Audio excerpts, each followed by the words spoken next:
Hello, everyone. I am Sophia Lorey, a former collegiate soccer player from California and the women's sports spokesperson for California Family Council. And I'm honored to stand here today with attorney generals and female athletes who are choosing to defend fairness and protect girls' sports.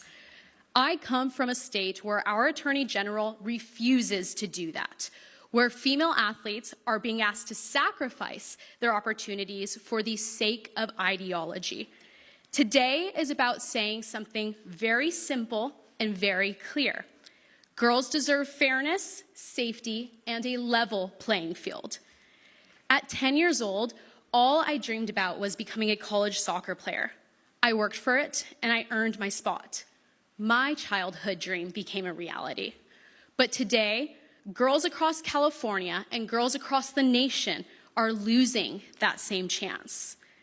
I know this because I get the calls from the female athletes across my state who are losing roster spots to boys, who are afraid of being injured, and who are watching their seasons and their dreams slip away.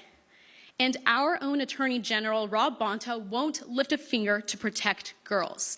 When I testified at the California State Capitol in defense of girls, an assembly member compared what we were saying to times of Nazi Germany. The Attorney General is here today. The Supreme Court, this is the last line of defense for millions of women and girls who leaders failed them. Now, the Supreme Court will decide something fundamental: whether states have the authority to protect women and girls based on reality. And if the court rules correctly, it will put real pressure on states like California by making one thing undeniable. You now have the right to protect women and girls. Now, will you? Every game, my dad would tell me, have at it. It meant to leave it all on the field, to do whatever I could to stop a goal from going in or to score a goal and to win the 50-50 balls. He now texts me, have at it, before events like this. And so to the attorney generals tomorrow, to the Supreme Court justices, and all the women and girls who are fighting for their own protection, have at it.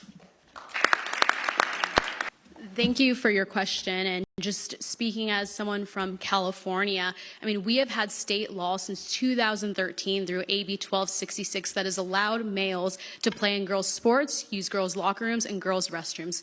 2013 is when California introduced that.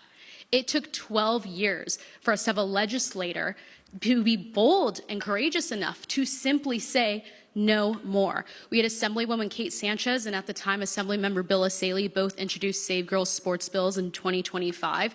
Those were killed in their first committee hearing on a party line vote.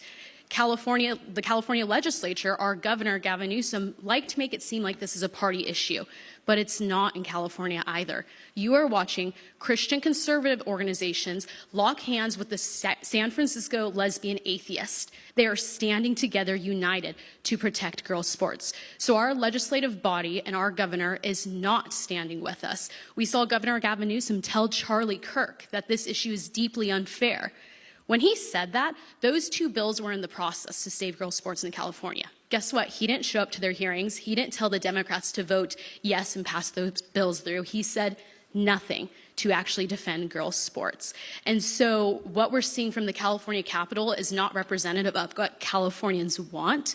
And our Attorney General, Rob Bonta, he just announced that he is going to run again for California Attorney General. He announced that yesterday. So I'm calling on him right now to lock hands with these attorney generals to stand and defend women's sports and join us in California to make a difference. If not, we need to see him lose his seat.